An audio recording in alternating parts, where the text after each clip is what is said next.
제 남편과 딸처럼 아꼈던 제 20년 지기 절친의 딸이 제 차 안에서 나눈 역겨운 대화가 있습니다. 이 모든 비극의 시작은 남편이 제게 건넨 단 한마디의 거짓말이었습니다. 제 이름은 윤지수, 올해 64. 저는 얼마 전까지 학생들 사이에서 강철마녀로 불리던 고등학교 교장이었습니다. 35년간 교직에 몸담으며 한 번도 타협하지 않았죠. 규칙은 규칙이고 원칙은 원칙이었습니다. 학부모들이 찾아와 눈물을 흘리며 애원해도 정치인들이 압력을 넣어도 저는 꿈쩍하지 않았습니다. 제 인생은 자로 잰 듯 완벽했습니다. 훌륭한 인품의 대학 교수, 남편, 모두가 우러러보는 사회적 지위, 그리고 한치의 오차도 없는 저의 도덕적 신념까지. 저는 제 성이 세상 그 무엇보다 견고하다고 믿었습니다. 남편과 결혼한 지 40년. 저희는 아이가 없었지만 그것을 아쉬워하지 않았습니다. 서로가 서로에게 충분했거든요. 남편은 학자로서의 엄격함과 남편으로서의 다정함을 모두 갖춘 사람이었습니다. 새벽 오시면 일어나 서재에서 연구에 몰두하고 저녁이면 제게 그날 있었던 일들을 차분하게 들려주곤 했죠. 오늘 학생들이 내 논문에 대해 정말 좋은 질문을 했어. 당신도 들어보면 흥미로울 거야. 그의 눈이 반짝이며 학문에 대한 열정을 쏟아내는 모습을 보면 저도 덩달아 행복해졌습니다. 이런 남자와 평생을 함께할 수 있다는 것이 얼마나 큰 행운인지 매일 감사했습니다. 은퇴 후 남편은 제게 이전보다 더 다정해졌습니다. 평생을 일에만 몰두했던 저를 안쓰러워하며 말이죠. 이제 당신 세상이야. 하고 싶은 거 다 해. 그동안 나 때문에 참은 게 얼마나 많은데? 제 손에 물 한 방울 묻히지 않게 했습니다. 설거지도 청소도 심지어 빨래까지도 모두 남편이 도맡아 했습니다. 아침에 눈을 뜨면 침실 탁자 위에는 따뜻한 차 한 잔이 놓여 있었고 저녁이면 제가 좋아하는 요리가 식탁에 차려져 있었죠. 당신이 35년 동안 얼마나 고생했는데? 이제는 내가 당신을 돌볼 차례야. 저는 그 달콤한 배려 속에서 40년 결혼 생활의 행복을 만끽하고 있었습니다. 늦은 나이에 찾아온 신혼 같은 시간들이었죠. 하지만 그 완벽한 세상에 아주 미세한 균열이 생기기 시작했습니다. 남편이 제게 무심코 던지는 말들이었습니다.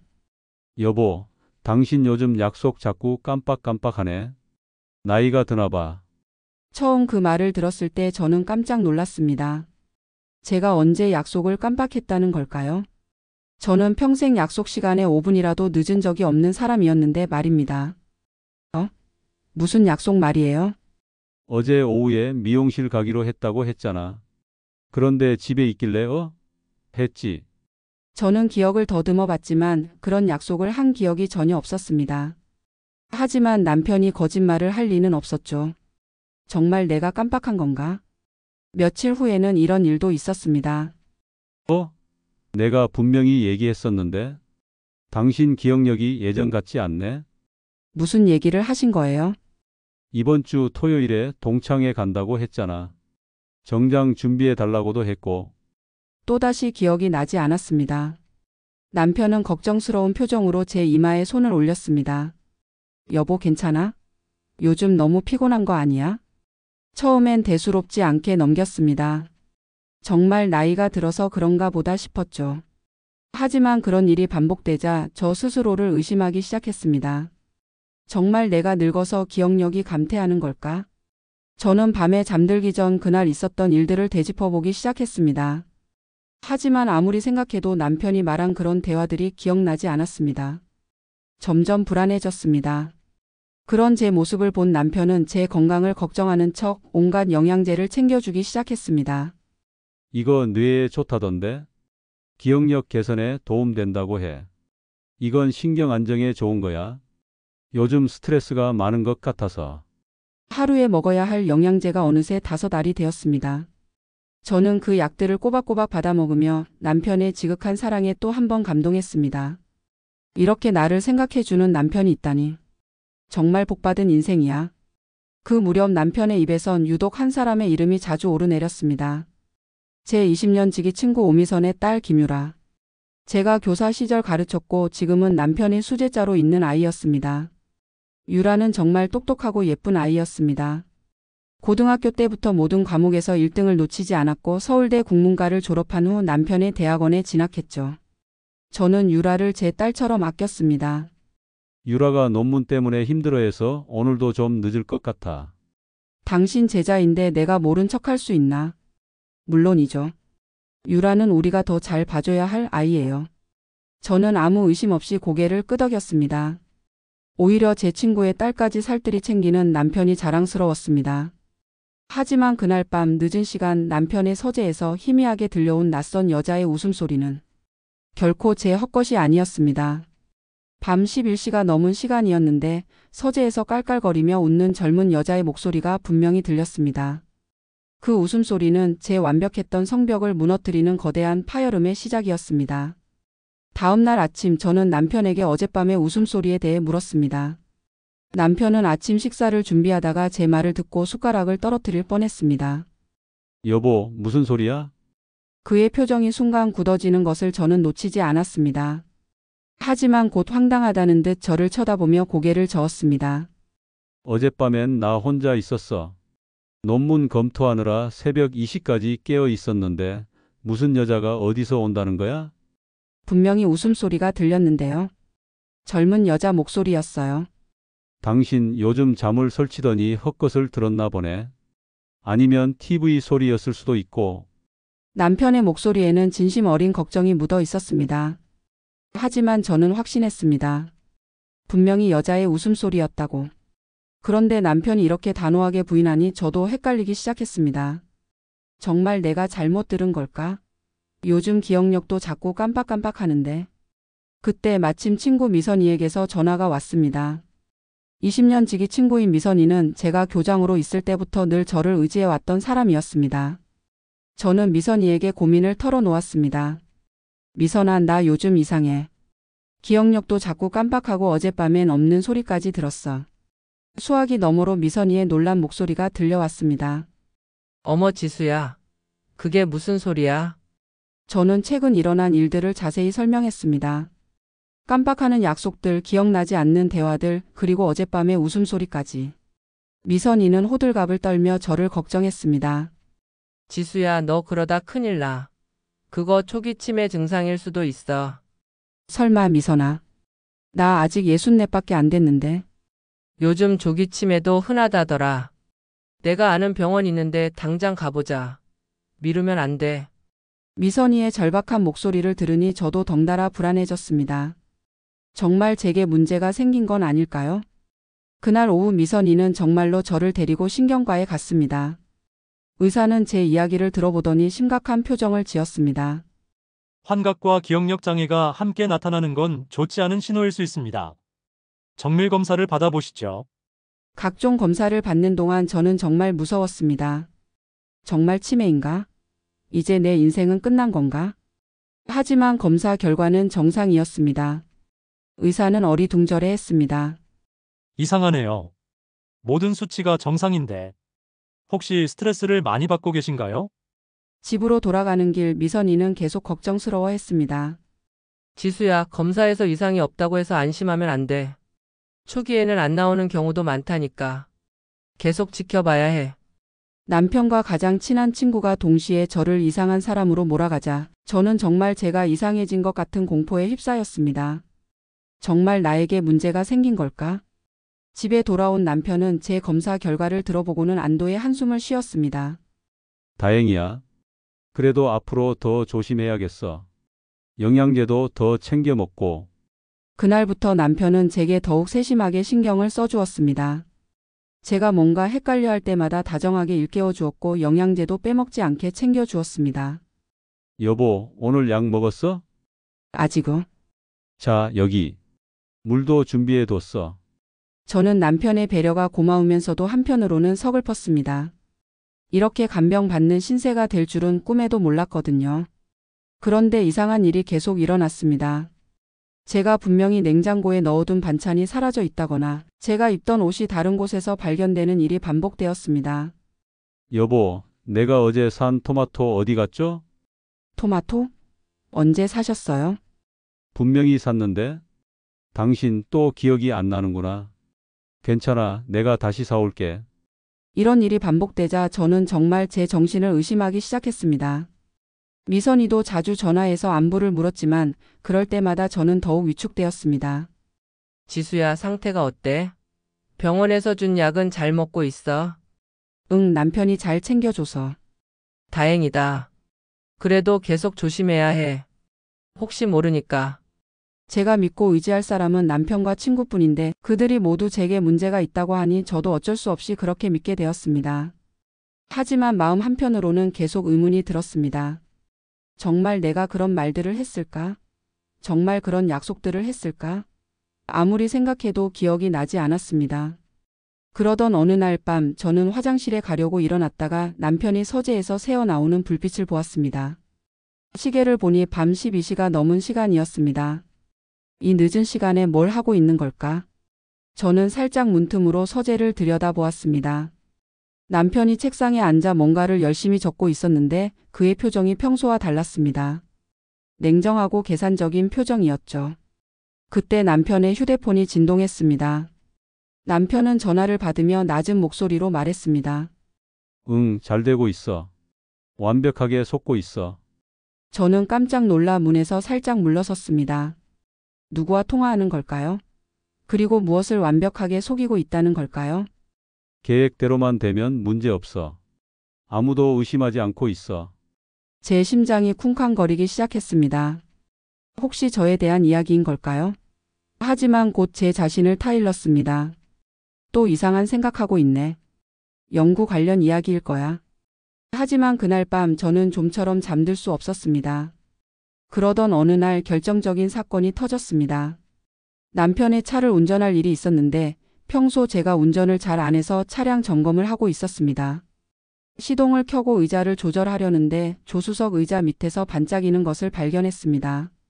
손으로 집어보니 젊은 여자가 쓸 법한 화려한 다이아몬드 귀걸이 한쪽이었습니다. 제 귀걸이가 아니었습니다.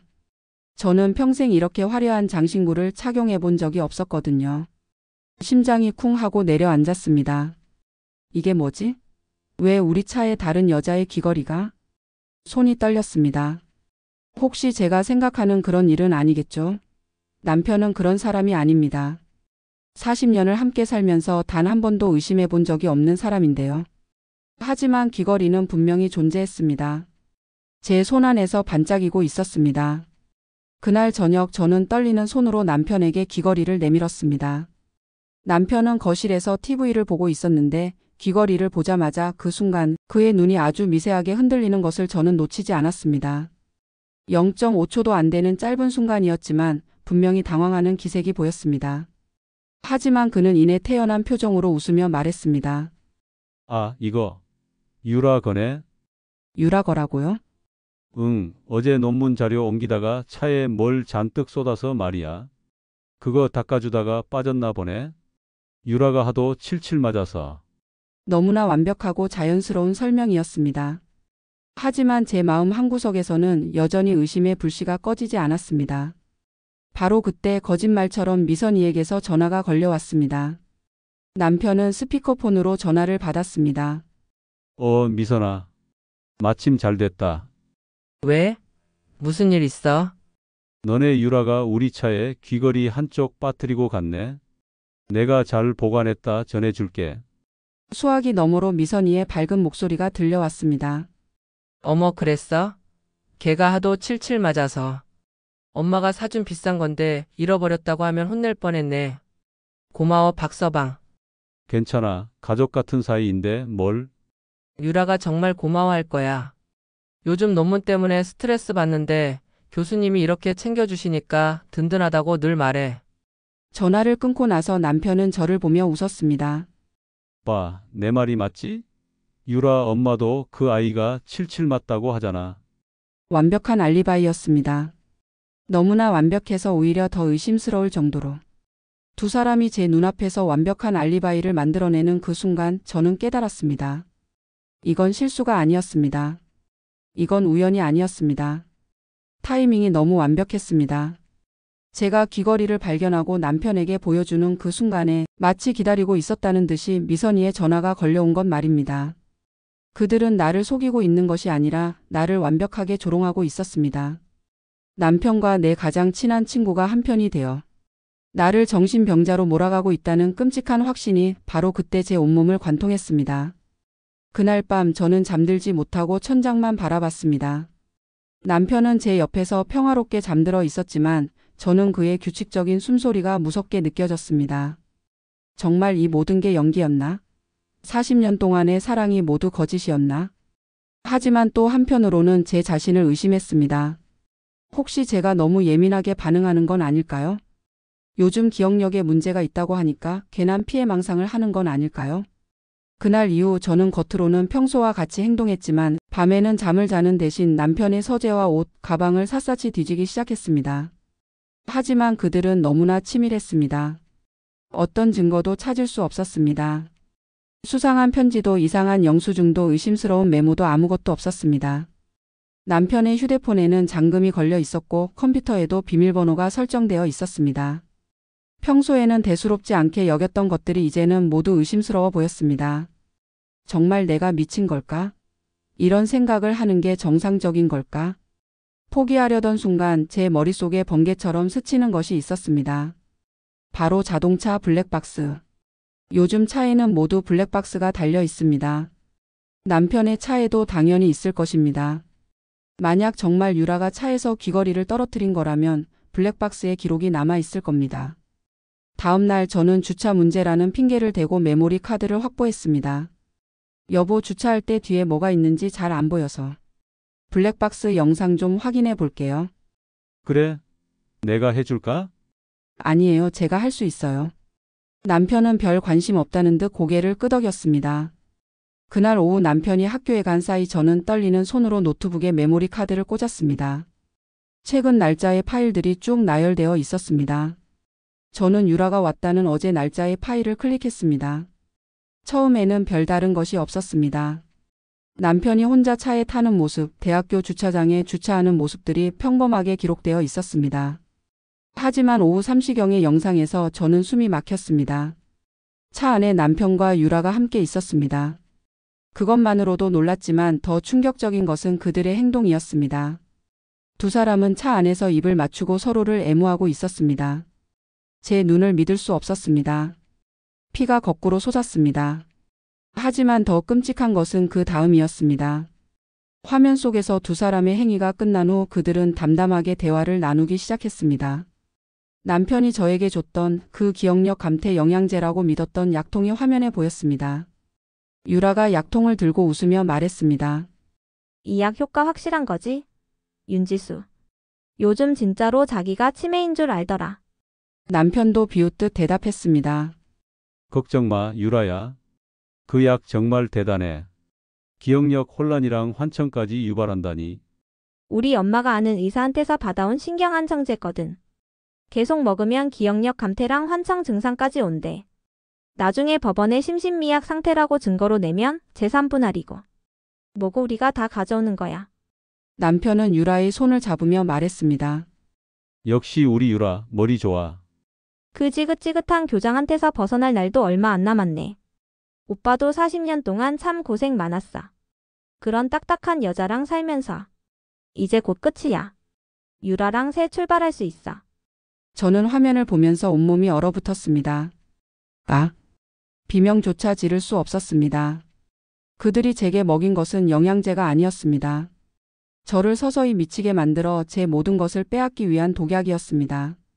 남편과 내 친구와 그 딸이 세 사람이 한마음으로 저를 파멸시키기 위해 거대한 덫을 놓고 있었던 겁니다. 영상은 계속되었습니다. 유라가 귀걸이를 빼면서 말했습니다. 어머, 귀걸이 빠졌네. 괜찮아, 나중에 찾으면 돼. 아니야, 이거 엄마가 사준 건데. 윤지수한테 들키면 어떻게 해? 그럼 더 좋은 거 아냐? 의심하게 만들어서 더 혼란스럽게 하는 거지. 그러다가 미선이한테 전화해서 알리바이 만들면 되고.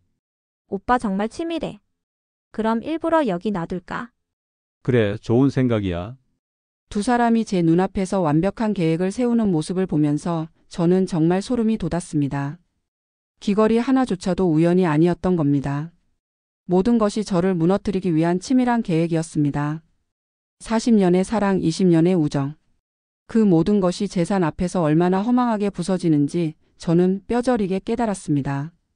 눈물이 폭포수처럼 쏟아졌습니다. 한참을 울부짖던 저는 문득 거울을 보았습니다. 거울 속에는 생기 없이 무너진 한 늙은 여자가 있었습니다. 하지만 그 여자의 눈동자 속에서 이전에는 볼 수 없었던 얼음보다 차갑고 칼보다 날카로운 무언가가 서서히 타오르고 있었습니다. 교장 윤지수는 죽었습니다. 지금부터는 복수만이 제 삶의 유일한 원칙이었습니다. 저는 곧바로 국내 최고의 이혼 전문 변호사를 찾아갔습니다. 서울 강남에 있는 유명한 로펌이었습니다. 변호사는 40대의 카리스마 있는 여성이었는데 블랙박스 영상과 약통을 본 그녀는 책상을 치며 분노했습니다. 이건 단순한 불륜이 아니라 명백한 사기 및 상해죄에 해당할 수 있습니다. 게다가 약물을 이용한 계획적 범행이라니 이건 정말 악질적이네요. 정말 이길 수 있을까요? 완벽하게 이길 수 있습니다. 이런 확실한 증거가 있는데 진리가 없어요. 하지만 상대방도 치밀하게 준비했을 테니 우리도 더 신중하게 접근해야 합니다. 변호사는 저에게 구체적인 전략을 제시했습니다.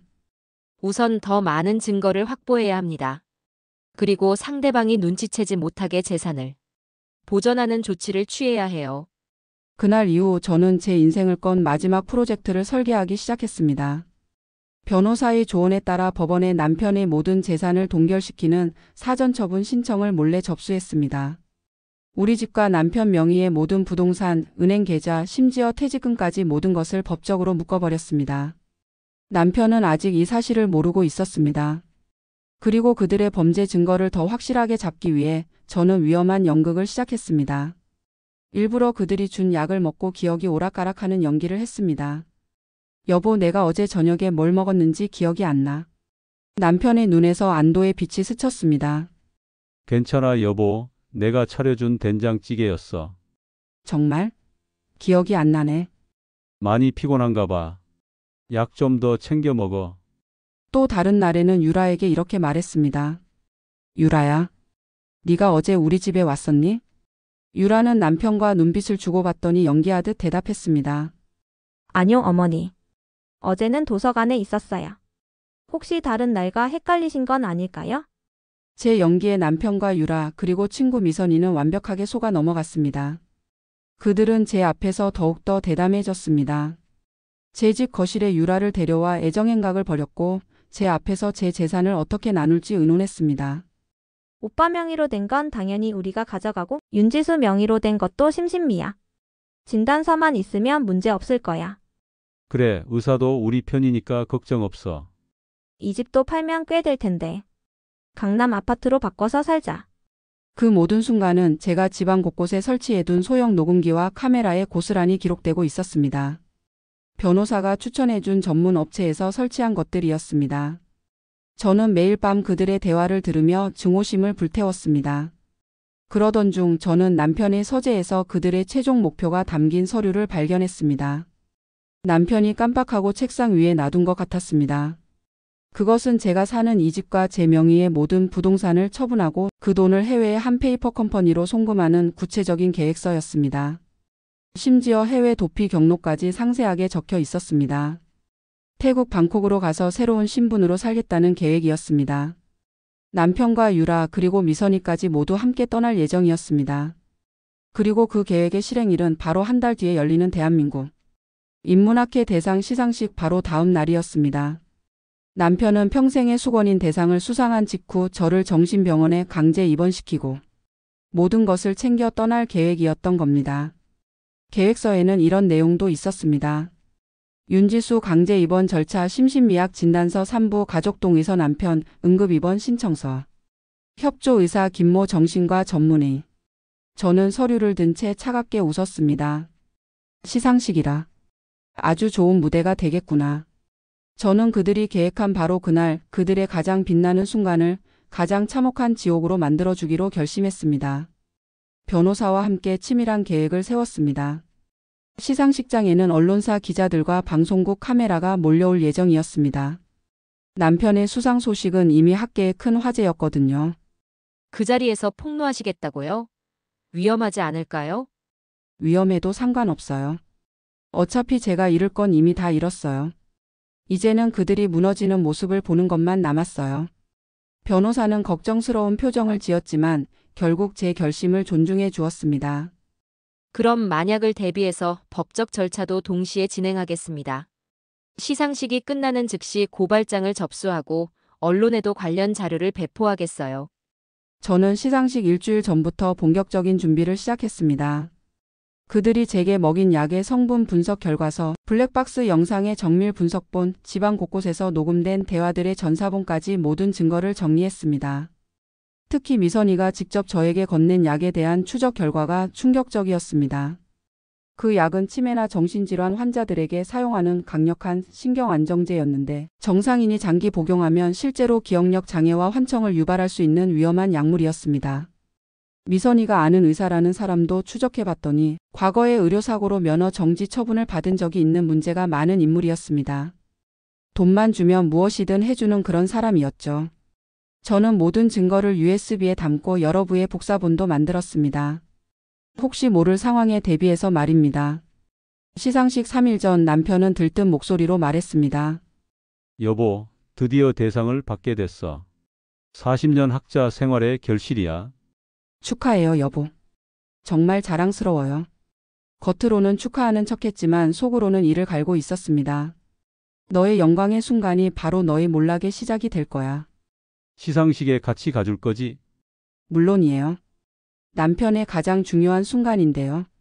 남편은 제가 축사를 할 수 있냐고 물었습니다. 보통 수상자 가족이 간단한 축사를 하거든. 괜찮겠어? 네, 물론이에요. 평생 교장을 했는데 축사 정도야 문제 없어요. 그때 저는 이미 제 축사 내용을 다 준비해 놓은 상태였습니다. 그들을 위한 저의 마지막 수업이 그렇게 시작되고 있었습니다. 시상식 전날 밤 저는 거울 앞에서 제 모습을 오래 바라봤습니다. 64세 나이에도 여전히 단정하고 품이 있는 모습이었습니다. 40년간 성실히 살아온 흔적들이 제 얼굴에 새겨져 있었습니다. 내일이면 모든 게 끝나는구나. 윤지수의 인생이 완전히 바뀌는 날이야. 두렵지 않았습니다. 오히려 후련했습니다. 드디어 이 모든 거짓과 기만을 끝낼 수 있다는 생각에 말입니다. 시상식 날 아침 저는 그 어느 때보다 아름답게 치장했습니다. 20년 전에 사둔 고급 한복을 꺼내 입었습니다. 진주 목걸이와 귀걸이로 단정하게 액세서리를 맞췄고 화장도 평소보다 진하게 했습니다. 거울 속의 제 모습을 보니 마치 전쟁터에 나가는 장군 같았습니다. 우아하지만 결연한, 부드럽지만 강인한 모습이었습니다. 제 모습을 본 남편은 감탄하며 말했습니다. 역시 내 아내야. 오늘따라 유독 아름답네. 정말 자랑스러워. 저는 그의 뺨을 쓰다듬으며 의미심장하게 속삭였습니다. 당신 인생 최고의 날이 될 테니까요. 제 마지막 선물이기도 하고요. 남편은 제 말의 진짜 의미를 전혀 알아채지 못했습니다. 그저 아내가 축하해 준다고 생각했겠죠. 시상식장은 서울 시내 유명한 호텔의 대연회장이었습니다. 500명이 넘는 학계 인사들과 언론인들이 참석했습니다. 화려한 샹들리에 아래로 정장을 차려입은 사람들이 모여 있었습니다. 저는 남편과 함께 입장하면서 객석을 둘러봤습니다. 미선이도 와 있었고 유라도 보였습니다. 그들은 모르겠지만 오늘이 그들 인생 마지막으로 웃을 수 있는 날이었습니다. 시상식이 시작되었습니다. 사회자가 올해의 대상 수상자를 소개했습니다. 40년간 한국 문학 연구에 헌신해 오신 박성재 교수님께서 올해의 인문학 대상을 수상하게 되었습니다. 우레와 같은 박수 소리가 터져 나왔습니다. 남편은 환한 미소를 지으며 단상 위로 올라갔습니다. 저는 객석에서 그 모습을 지켜보며 속으로 카운트다운을 시작했습니다. 이제 곧이야. 조금만 더 기다려. 남편이 수상 소감이 끝나고 사회자가 저를 호명했습니다. 이제 수상자의 배우자이신 윤지수 여사님께서 축사 말씀을 해주시겠습니다. 제가 단상으로 올라가자 객석에서 다시 한번 박수가 터졌습니다. 저는 남편과 나란히 서서 그를 바라봤습니다. 40년을 함께한 남편의 얼굴을 마지막으로 사랑스럽게 바라보는 순간이었습니다. 남편에게 꽃다발을 안겨주고 뜨겁게 포옹했습니다. 그리고 그의 귓가에 마지막 경고를 속삭였습니다. 40년 동안 고마웠어요. 당신의 위선 오늘 제가 여기서 끝내줄게요. 남편은 제 말을 제대로 듣지 못한 듯 어리둥절한 표정을 지었습니다.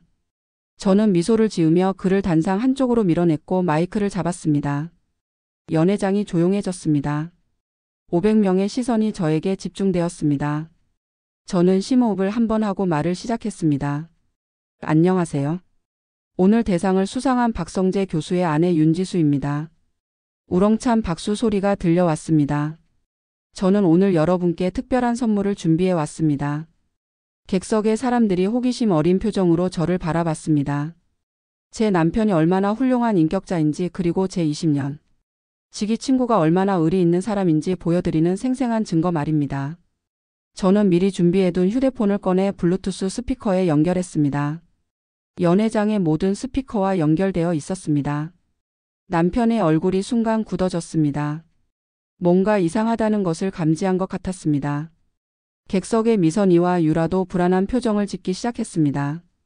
이 목소리의 주인공은 제 남편 박성재 교수와 그의 제자이자 제 20년 지기 친구 오미선의 딸인 김유라 양입니다. 저는 블랙박스에서 추출한 가장 결정적인 대화 부분을 재생했습니다. 이 약 효과 확실한 거지? 윤지수. 요즘 진짜로 자기가 치매인 줄 알더라. 연회장이 술렁이기 시작했습니다. 사람들이 서로를 쳐다보며 무슨 일인지 파악하려 했습니다. 걱정 마, 오빠.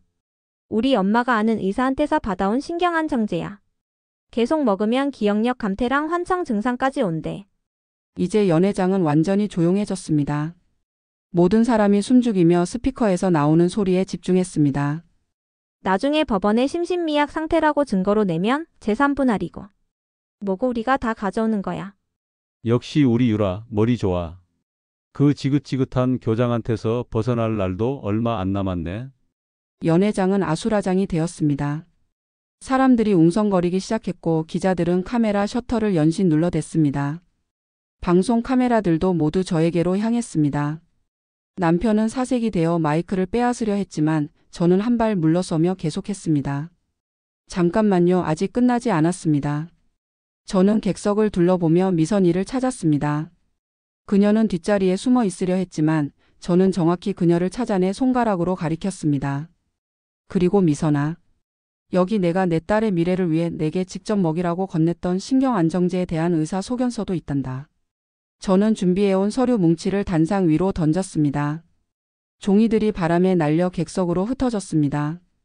내 우정이 얼마나 대단했는지 여기 있는 모든 사람들이 알게 될 거야. 객석에서 미선이의 절규 소리가 들려왔습니다. 지수야, 오해야. 내가 왜 그런 짓을... 하지만 저는 그녀의 말을 끊었습니다. 오해라고? 그럼 이것도 오해인가? 저는 두 번째 음성 파일을 재생했습니다. 이번에는 미선이가 유라와 나눈 대화였습니다. 엄마, 윤지수 이모가 약 안 먹으려고 하면 어떻게 해? 그럴 리 없어. 내가 직접 챙겨서 먹이고 있어. 친구가 걱정해서 구해준 특효약이라고 하니까. 고마워하면서 잘 먹더라. 그럼 계획대로 진행되는 거네. 오빠도 잘하고 있고. 응, 완벽해.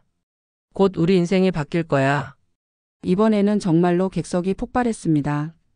사람들이 일어서서 웅성거렸고 저런 악녀들이 어떻게 그런 짓을 같은 외침들이 여기저기서 터져 나왔습니다.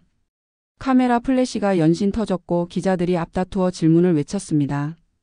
저는 마이크를 다시 잡고 마지막 말을 했습니다. 여러분, 이것이 바로 40년을 함께 살아온 제 남편의 진짜 모습입니다. 그리고 20년을 우정으로 믿어온 제 친구의 참된 얼굴입니다. 남편은 무대 위에서 비틀거렸습니다. 그의 얼굴은 완전히 하얗게 질려 있었습니다. 모든 증거는 이미 검찰과 법원에 제출되었습니다. 그들이 저에게 먹인 약물, 제 재산을 빼앗으려던 계획서, 그리고 해외 도피 준비까지 모든 것이 낱낱이 기록되어 있습니다. 저는 객석의 카메라들을 향해 당당하게 말했습니다. 저는 오늘 이 자리에서 저 자신을 되찾았습니다. 더 이상 누구의 아내도 누구의 친구도 아닌 그저 윤지수라는 한 인간으로서 여러분 앞에 서 있습니다. 연회장은 완전한 혼란에 빠졌습니다. 보안 요원들이 달려왔고 경찰도 나타났습니다. 미리 신고해둔 덕분이었습니다. 남편은 무대에서 주저앉았고 객석의 미선이는 울부짖으며 나가려다가 기자들에게 둘러싸였습니다. 유라는 이미 연회장을 빠져나가려 했지만 문 앞에서 경찰에게 저지당했습니다. 저는 그 모든 광경을 내려다보며 깊이 숨을 들이마셨습니다. 35년간 교장으로서 수많은 학생들을 가르쳤지만 오늘이야말로 제 인생 최고의 수업이었습니다. 저는 얼어붙은 남편과 울부짖는 친구를 뒤로하고 제 인생에서 가장 당당하고 우아한 걸음으로 무대를 내려왔습니다. 그 후 남편과 유라 그리고 제 친구 미선이는 법의 심판을 받았습니다. 재판 과정에서 더 충격적인 사실들이 드러났습니다. 그들의 계획은 2년 전부터 시작되었다는 것이었습니다. 남편과 유라의 관계가 시작된 것도 그때부터였고 미선이가 합류한 것은 1년 전이었습니다. 처음에는 단순한 불륜이었지만 점점 욕심이 커져 제 재산까지 노리게 된 것이었습니다. 특히 제가 소유한 강남의 부동산들이 그들의 탐욕을 자극했던 것 같습니다. 재판부는 이들의 행위를 계획적이고 조직적인 범죄라고 규정했습니다. 남편은 사기죄와 상해죄로 3년형을 선고받았고 유라는 2년 6개월, 미선이는 2년형을 받았습니다. 협조한 의사도 의료법 위반으로 면허가 취소되고 벌금형을 받았습니다. 무엇보다 사회적 매장이 더욱 참혹했습니다. 시상식 장면이 그대로 방송되면서 이들은 전국적인 조롱거리가 되었습니다. 남편은 대학에서 해임되었고 받았던 모든 상도 박탈되었습니다. 미선이는 동네에서 살 수 없을 정도로 손가락질을 받았고 유라는 학계에서 완전히 추방되었습니다. 재산 분할에서는 제가 완전 승리했습니다. 남편 명의로 된 모든 재산이 제게 넘어왔을 뿐만 아니라 정신적 피해에 대한 위자료도 받았습니다. 사람들은 제게 묻습니다. 후회하지 않느냐고. 저는 대답합니다. 단 한순간도 후회하지 않는다고. 저는 제 인생의 원칙을 더럽힌 것들을 제 손으로 정리했을 뿐입니다. 오히려 감사합니다. 그들 덕분에 제가 진짜 저 자신을 찾을 수 있었거든요. 다만 이제 제 인생에 새로운 원칙이 생겼습니다. 나 자신을 가장 먼저 믿고 사랑할 것. 40년 동안 저는 좋은 아내가 되려고만 했습니다. 20년 동안 저는 좋은 친구가 되려고만 했습니다. 35년 동안 저는 훌륭한 교장이 되려고만 했습니다. 하지만 정작 저 자신에게는 소홀했습니다. 제가 원하는 게 뭔지, 제가 행복한 게 뭔지 생각해 본 적이 없었어요. 이제는 다릅니다. 저는 더 이상 누군가의 아내 존경받는 교장이 아닙니다. 매일 아침 거울을 보며 저는 제게 말합니다. 오늘도 당당하게 살자. 누구를 위해서가 아니라 나를 위해서. 제 마지막 수업은 끝났고 이제야 비로소 저 자신을 위한 진짜 인생이 시작되었습니다. 가끔 남편이 생각날 때가 있습니다. 감옥에서 어떻게 지내고 있을까 후회는 하고 있을까 궁금하기도 합니다. 하지만 그것도 잠시뿐입니다. 저에게는 이제 더 소중한 일들이 너무 많거든요. 도움이 필요한 사람들, 제 경험을 기다리는 사람들, 그리고 무엇보다 저 자신의 행복 말입니다. 얼마 전에는 제가 좋아하던 서예를 다시 시작했습니다. 교장 시절에는 시간이 없어서 못했던 것인데 이제는 마음껏 할 수 있어요. 묵향이라는 서예 작품을 완성했는데 그 작품을 보며 제가 얼마나 달라졌는지 실감했습니다. 예전에 윤지수는 이렇게 자유롭고 대담한 글씨를 쓸 수 없었을 거예요. 또 여행도 시작했습니다. 혼자서 제주도, 부산, 강릉까지 다녀왔어요. 40년 동안 남편과 함께만 다녔던 여행을 이제는 혼자서도 충분히 즐길 수 있게 되었습니다. 무엇보다 저는 이제 웃을 수 있게 되었습니다. 진심으로 마음 깊은 곳에서 우러나오는 웃음을 말입니다. 제 이야기가 당신의 다친 가슴에 작은 울림이 되었기를 바랍니다. 당신의 인생은 그 누구도 아닌 바로 당신의 것입니다.